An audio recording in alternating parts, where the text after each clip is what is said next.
Hey everyone, Ryan here from Ryan O Productions. Today we will break down and analyze episode 2 of Masters of the Air, and what a fantastic first episode it was. Now let's focus on episode 2 and the storytelling. We carry off from the end of episode 1. All the surviving crews were taken to interrogation by the Army intelligence to improve future tactics against the German Luftwaffe. Every crew had a story to tell, and about the chaos in the skies. As we watch, we see how training goes right out the window.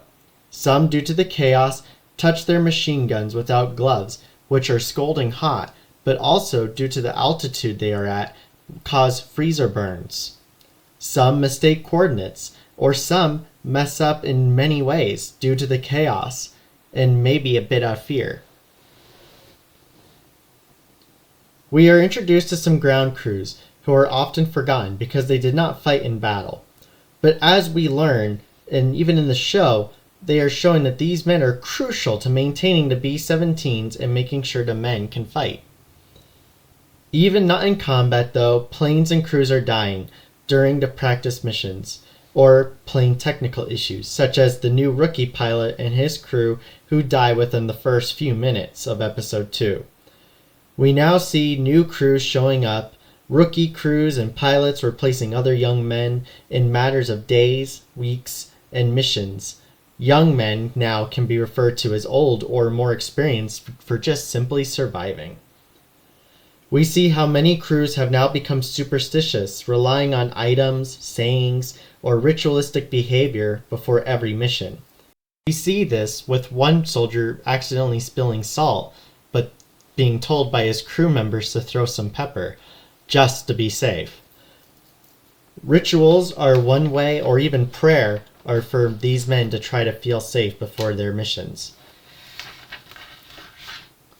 Even in episode 2, during the second battle, we already see more chaos and see some of the main characters' planes hit, crew hit, or some may have had close calls. Just as in Band of Brothers, or even in the Pacific, we can't tell who is safe and who may die, or how many could die in just one episode, especially with now Masters of the Air. I believe from here on the battles will get more intense, more bloody, and even more characters dying on screen due to the 10-man crews of the B-17 Flying Fortress. So this now means multiple main characters can or could die in just one event. Unlike how in Band of Brothers or the Pacific, where random soldiers are killed and possibly one main named character could be killed. Here, the deaths will have a greater impact on the story of the Bloody 100th. And I say that because just as in Band of Brothers, when they're interviewing some of the older survivors, many of them have even said that they didn't want to be friendly with young rookie kids, so they would just treat them harshly. Well, I believe this will be dialed up to an 11. That with 10-man crews dying left and right in matters of seconds, or even just falling out of the sky, I just think that it's going to be even more harsh.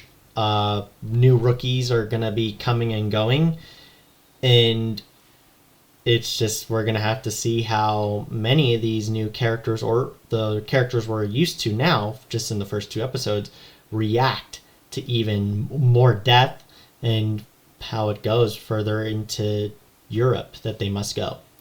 But thank you. That's all for today. I know it's a pretty short episode, but I will start making episodes every time an episode comes out, and I hope you enjoyed.